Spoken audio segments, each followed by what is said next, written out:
Muchas gracias por estar conmigo nuevamente.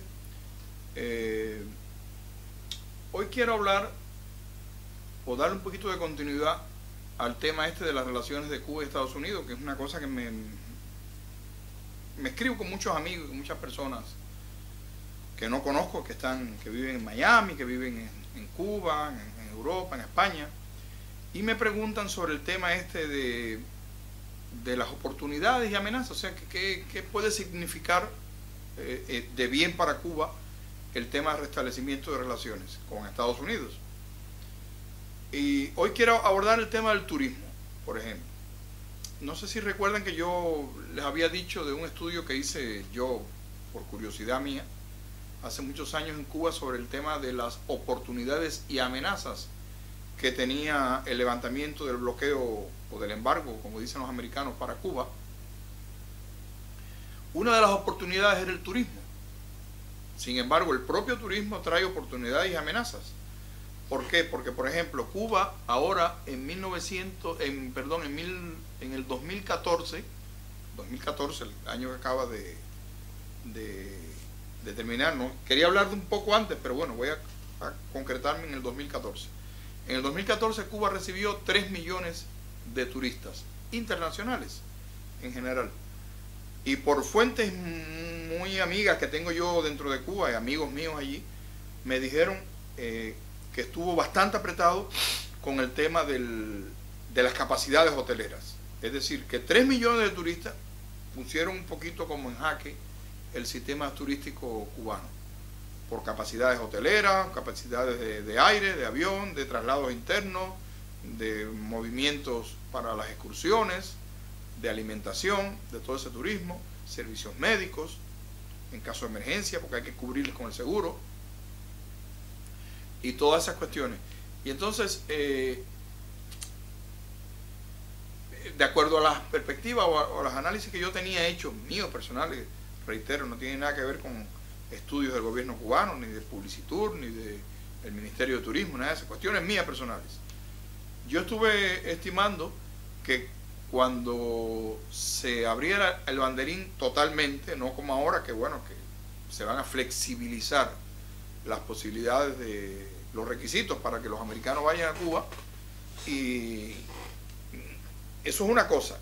Y otra cosa es ya abrir el banderín y decirle United Airlines, American Airlines, todo el mundo empieza a mandar turismo para Cuba, que ya eso es otra cosa. O sea, cuando ya eso suceda, es decir, que cuando el banderín se abra totalmente y cualquier ciudadano norteamericano desde cualquier lugar del mundo puede entrar a La Habana, es como se va a poner duro el juego. ¿Por qué? Porque de acuerdo con los estimados que yo hice, en ese supuesto, que en algún día tendrá que suceder, Cuba tendría que recibir o estar lista para recibir a esos 3 millones de turistas que recibió y a 10 millones de norteamericanos. Y no me refiero a los 2 millones de cubanos. No, esos son cubanos que viven en Miami, que viven en la Florida, en Nueva York, en New Jersey, en Elizabeth, donde hay muchos cubanos y bayameses, por ejemplo, y orientales. No me refiero a esos 2 millones de cubanos que residen en los Estados Unidos y en otros países. Me refiero a, como decimos los cubanos, los rubios blancos de ojos azules, y negros también, lógicamente. No voy a excluir a los negros americanos. Nacidos en Estados Unidos y americanos de pura cepa, de generaciones. Esos, yo calculo que sean 10 millones en un año, más los 13 millones, redondeando 15. No hay capacidad en Cuba para eso. La Habana no aguanta más, como dicen los bambán. Y entonces no sé qué va a pasar.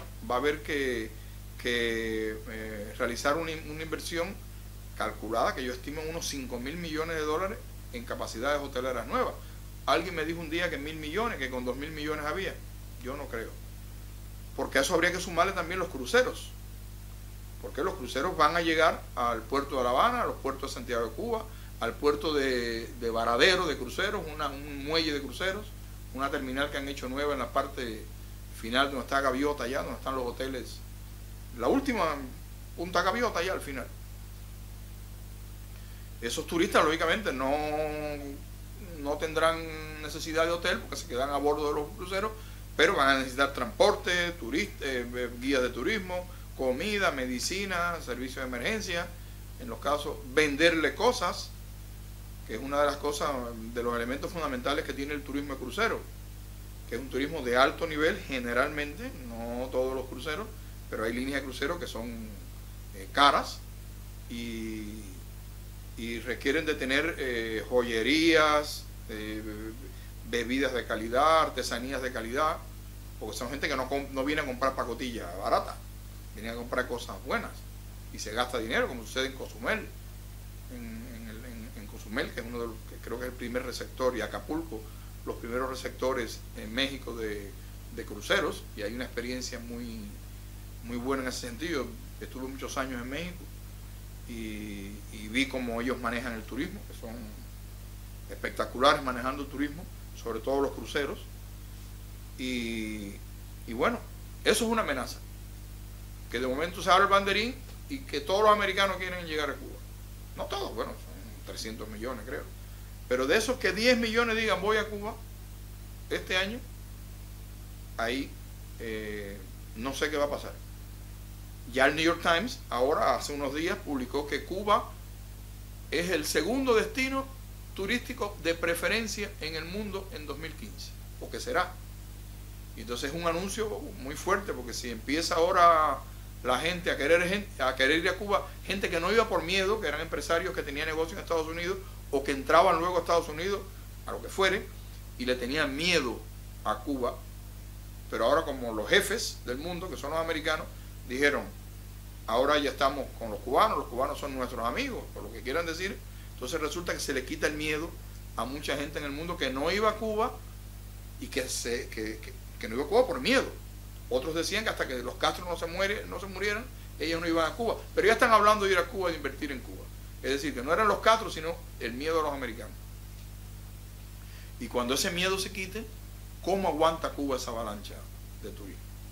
Entonces, eso es una amenaza que quería yo tocar y que ya le respondo a varios amigos que me han escrito mensajes, email, en privado, en el chat. Y bueno, así que ahí está una de las amenazas, una de las preocupaciones que yo tengo en este sentido del restablecimiento de relaciones entre Cuba y los Estados Unidos. Muchas gracias.